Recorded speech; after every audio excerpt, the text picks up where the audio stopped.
Hello, folks. We have another Dear DSO entry on the website, and you can submit your own question or story at dadstartingover.com/dear-DSO, and I will respond here in video format. And first of all, I apologize for my voice. Got a cold. This message today comes from Conan the Barbarian. I love these fake names. Subject line is, drumroll, hand jobs. Nothing but highbrow entertainment here at the DSO world. He says, Dear DSO, I have read your book, The Dead Bedroom Fix, and I am now in great physical and mental shape.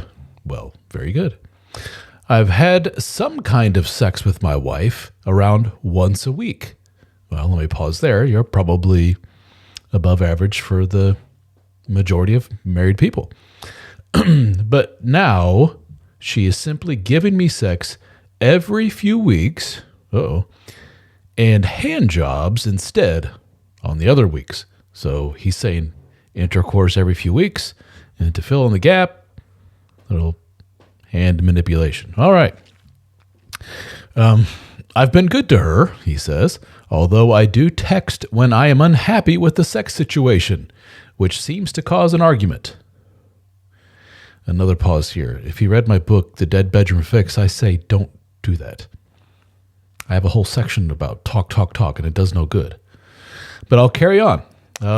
He says, I do love my wife, and I take her out on dates, and I make time just for the two of us as we have 2 kids. He says, this morning I got a hand job, and I simply texted her saying, I want the real deal, LOL. When I went upstairs, she was very angry, saying she will never be good enough for me. What can I do? I just gave her a kiss and said, I love you and I appreciate the hand job, LOL. And all she does. So he appreciates the hand job and all she does, and that he thinks she is amazing. He says she came around a bit after that. He ends it with, am I in the wrong in being too harsh? I just want 100% from her.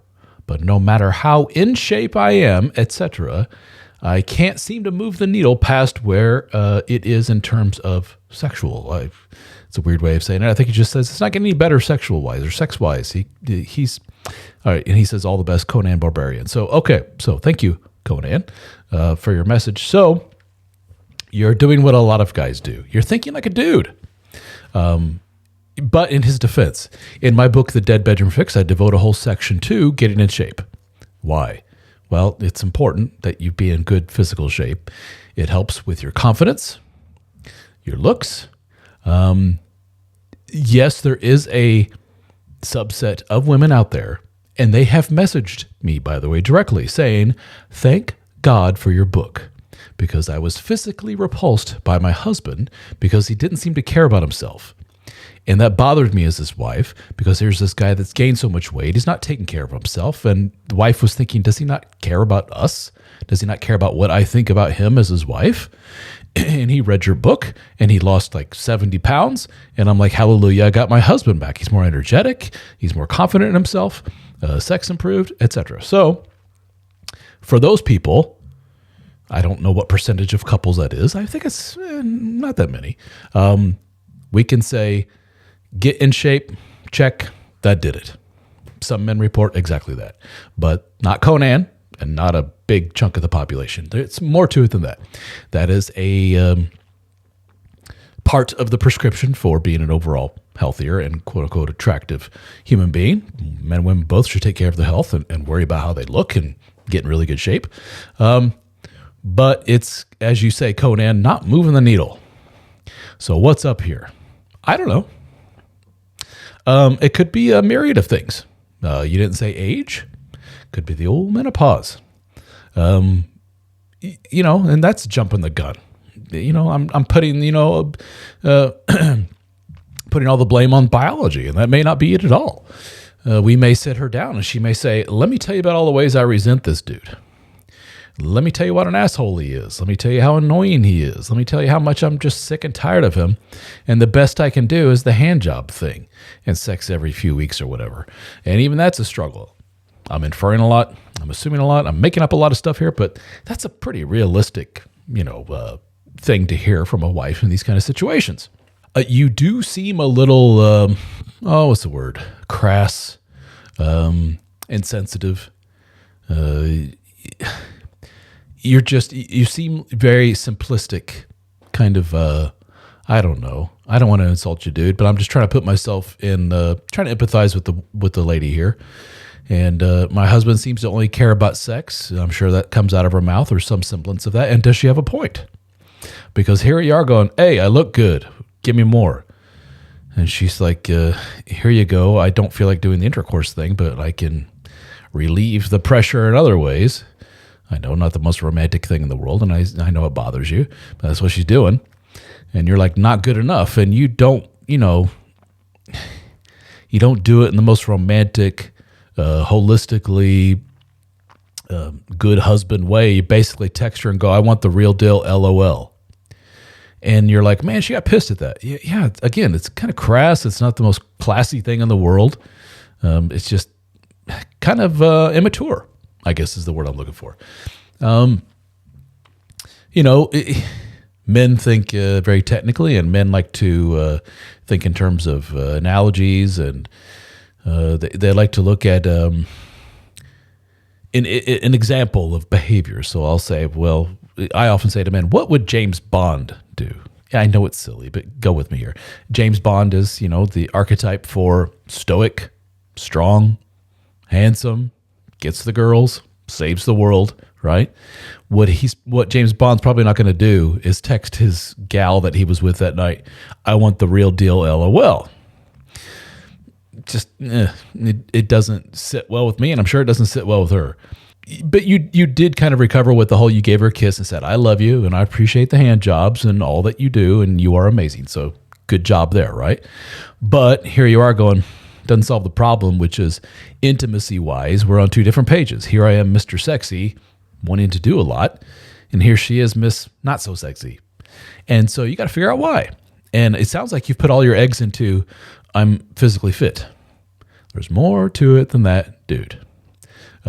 I have been in the company of, during my relatively brief stint as a single dude between marriages, and I've mentioned this before, I think in video form, and I've talked to our DSO fraternity about it.